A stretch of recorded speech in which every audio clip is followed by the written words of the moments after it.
mess around. Yeah, I know. Probably not gonna go out too much for a while. Well, I'd like to maybe tomorrow go out for like a walk and feeling better every day. And he's definitely settling.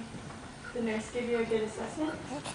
Yeah, it was really comforting. Like I was starting to get really like, oh, See those eyes, man. God, like just like freaked out.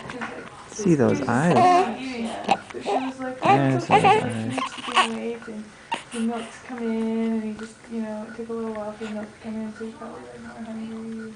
Because like the colostrum comes in, but it's really thin and it's not very plentiful. Yeah, It's sort of not really leaks out filling. really slowly.